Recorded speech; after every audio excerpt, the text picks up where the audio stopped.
हर हर महादेव दोस्तों, मैं दीपिका स्वागत करती हूँ आप सभी का अपने YouTube चैनल की एक और वीडियो में। और अभी आप सभी से रिक्वेस्ट भी करती हूँ कि अगर आप लोग वीडियो देख रहे हैं तो वीडियो को लाइक कीजिएगा, चैनल को सब्सक्राइब कीजिएगा, क्योंकि आपके सपोर्ट के बिना तो मैं कुछ कर ही नहीं सकती। तो फिर चलो शुरू करते हैं आज का व्लॉग। ये है ना, मैं आज ये सुबह का टाइम है, बच्चों के टिफ़िन के लिए बना रही हूँ भरवा करेले। मेरे बच्चों को भरवा करेले बहुत ज़्यादा पसंद है। मैंने रात में ही तैयारी कर ली थी। जो करेला है उसे काट के छील के 1 घंटा मैंने नमक लगा के छोड़ दिया था। उसके बाद अच्छे से धो के मैंने डीप फ्राई कर लिया सभी करेलों को। आधा किलो मेरे करेले हैं। तो सुबह में उठ के फिर मैंने नहाया धोया, पानी वगैरह पिया, बच्चों को दूध वगैरह दिया उठा के अभी मैं किचन में लग गई हूँ करेले का मसाला बनाना, जो भरवा करेला बनेगा उसका मसाला। और मेरे बच्चों को करेला वैसे बिल्कुल भी पसंद नहीं है, पर जब मैं भरवा करेला बनाती हूँ तो वो बहुत खुश होकर खाते हैं।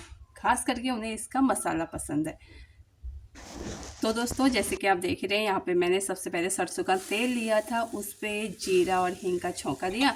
ऊपर से मीडियम साइज के 4 प्याज मैंने काट के रखे हुए थे, वो डाल दिए। और साथ में है जो करेले का छिलका होता है उसे मैं फेंकती नहीं हूँ, उसे भी मैंने रात में नमक लगा के छोड़ दिया था। सुबह में अच्छे से 4-5 पानी धोया, जिससे कि उसकी सारी कड़वाहट निकल जाती है। और फिर प्याज के साथ फ्राई कर लिया। और साथ ही में मैंने यहाँ पे एक जार, मतलब मिक्सी के जार में 4 मीडियम साइज़ के जो टमाटर उन्हें अच्छे से पीस लिया था। और उस पर सारे बेसिक मसाले डाल देते हैं, हल्दी, नमक, लाल मिर्ची पाउडर, धनिया पाउडर, गरम मसाला और साथ में पनीर मसाला। तो पनीर मसाले का टेस्ट मेरे बच्चों को बहुत पसंद आता है।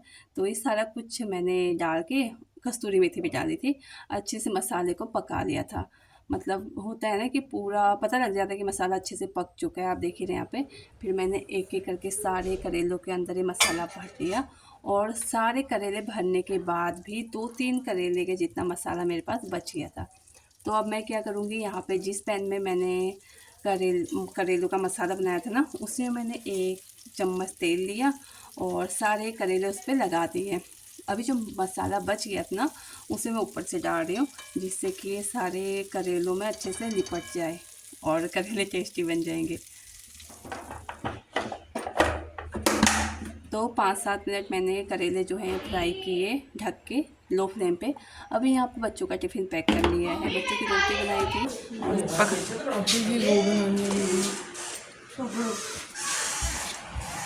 इसमें रखे करेले। तो उसमें दही नहीं रखवाया तूने? कितने रखे? 1.5। देख ले खोल के, देख ले एक बार, ना ना ठीक है, देख ले एक बार। ठीक है। दही वाला टिफ़िन दिखाना। हाँ। दही वाला टिफ़िन दिखाना।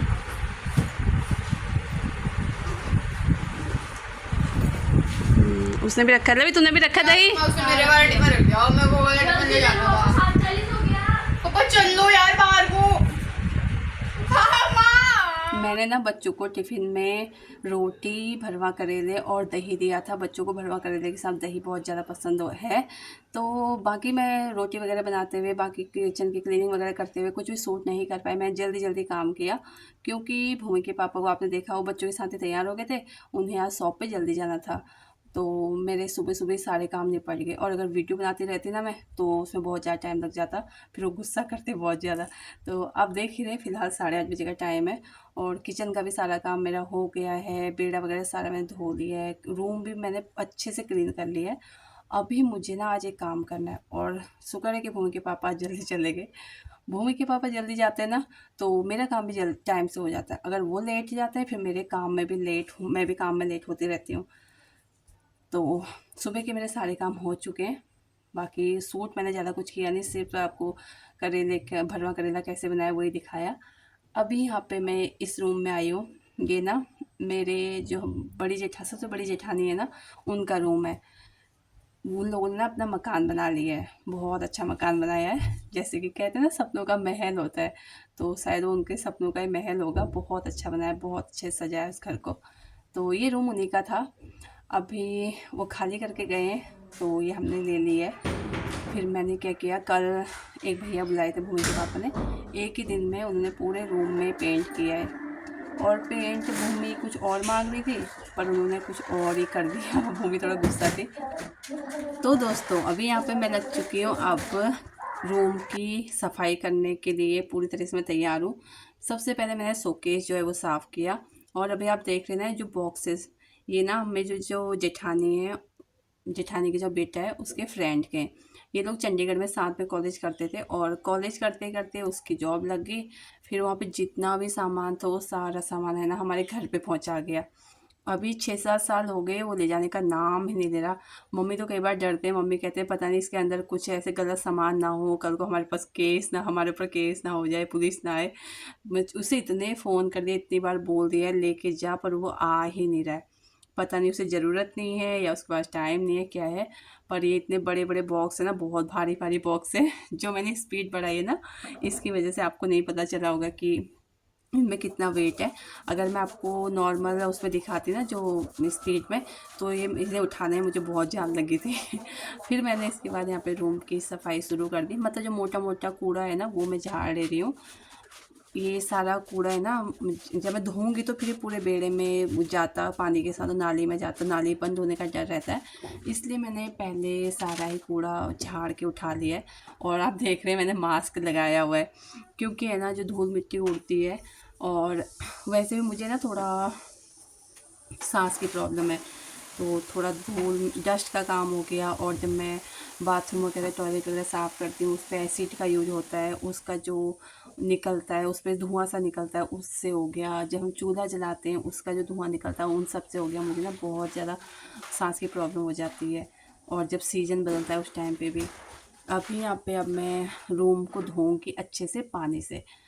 और जब से हम लोगों ने समरसीबल लगाया ना, तो 1 मिनट लगता है हमारी पानी की बाल्टी भर जाती है। बहुत अच्छा हमारा समरसीबल जो है काम कर रहा है।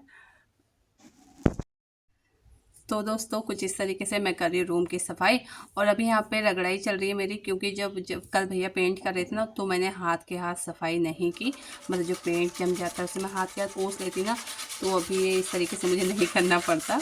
अब गर्मियों के दिन है और बहुत जल्दी आजकल सूख जाता है ना कुछ भी है, तो ये अच्छे से सूख गया था। फिर मैंने पत्ती ली जिससे ये लोग ना पुट्टी लगाते हैं दीवारों पे, तो उसी से अच्छे से रगड़ लिया था। पूरा फर्श इससे साफ़ हो रहा था, मतलब एक भी पेंट का जो छींटा है ना नीचे नहीं रह रहा था। बहुत अच्छे से क्लीन हो रहा है। अभी सफाई हो गई है और अभी तो मैं इसे धो रही हूँ कमरे को। इसके बाद भी अभी इसमें काम होना है। मतलब एक दीवार पे हमने पीवीसी लगानी है। जब लॉकडाउन हुआ था ना, आपको बताती हूँ, जब लॉकडाउन हुआ था ना उस टाइम, जैसे भूमि के पापा जो शॉप करते हैं, वो आंटी ने इन्हें बोल दिया था कि शॉप खाली करने के लिए, तो बहुत परेशान कर रही थी। फिर भूमि के पापा ने दूसरी शॉप देखी, उसे तैयार किया। वो टूट फूट भी रखी थी उस पर, वो दीवार वगैरह उसकी टूटी थी, उस पर सीमेंट ईंट का काम भी करवाया। और उसके बाद उस पर पूरे पूरी दुकान में पीवीसी लगाई, काफ़ी सारा काम करवाया। मतलब 10-15 हज़ार का काम करवाया। और 10-15 भी नहीं, पीवीसी का महंगी पड़ती है, तो 20-25 हज़ार का काम भूमि के पापा ने करवाया। उसके बाद क्या हुआ ना, जिस दिन भूमि के पापा को अपनी दुकान दूसरी दुकान में शिफ्ट करनी थी सामान, उसी रात लॉकडाउन लग गया। इसकी वजह से हम उस दुकान में शिफ्ट नहीं कर पाए। और जो दुकान हमारी थी जिसमें हमारा सामान पड़ा हुआ था वो तो हमारी थी ही, और जिसमें हमने सामान नहीं रखा था, सिर्फ काम करवाया था, उस दुकान की चाबी भी हमारे पास रह गई थी। और लॉकडाउन चला था पूरे 3-4 महीने। उसके बाद क्या हुआ, जब लॉकडाउन ख़त्म हुआ और भूमि के पापा गए, आंटी को पूछा, आंटी ने बोला कोई नहीं तू कर ले, पर उन्होंने थोड़ा हमारा किराया बढ़ा दिया था। तो उसके बाद जो पुरानी नई दुकान हमने ली थी जिस पे काम करवाया था, वो दुकान की चाबी उन्हें वापस करने गए, तो उन्होंने बिल्कुल मना कर दिया चाबी लेने से। उनने हमें बोला 4 महीने से चाबी आपके पास है तो आपको किराया देना पड़ेगा। जबकि हमने उस दुकान में उनकी टूट फूट जो हुई थी वो भी सारा अच्छा करवाया था, और उसमें हमने कोई यूज भी नहीं किया, क्योंकि मार्केट सारी बंद थी, कुछ यूज भी नहीं हुआ। और उन्होंने भी पता नहीं मार्केट बंद में उसमें क्या ही करना था। फिर भी हमें 4 महीने का किराया उस दुकान का देना पड़ा जो हमने यूज भी नहीं की, और 4 महीने का किराया उस दुकान का जो जिसमें हमारा सामान ऑलरेडी था। तो लॉकडाउन में हमारा एक बहुत बड़ा नुकसान हुआ था। फिर वहाँ पे जो पीवीसी लगी हुई थी ना, वो भूमि के पापा निकाल आए थे, और अभी वो रखी हुई है, उसे हम भूमि वाले रूम में लगाएंगे। तो कुछ ऐसा हमने सोचा हुआ है। तो दोस्तों कुछ इस तरीके से रही हमारी लॉकडाउन की कहानी। मतलब इनकम हमारे पास कुछ भी नहीं थी और खर्चे बहुत ज़्यादा हुए थे, हम बहुत परेशान थे। मतलब लॉकडाउन में तो हर कोई परेशान हुआ, कोई न कोई परेशानी हर किसी को रही। पर जैसे भी है सारा टाइम निकल गया। पर इतना कहना चाहती हूँ, अगर आप किसी की दुकान वगैरह या कुछ किराए में ले रहे हैं पर आपको यूज़ नहीं करनी, तो उसकी चाबी आप ना पहले दे दीजिए, वरना वो कहते हैं कि चाबी आपके पास है तो आपको पूरा किराया देना पड़ेगा। Bye bye.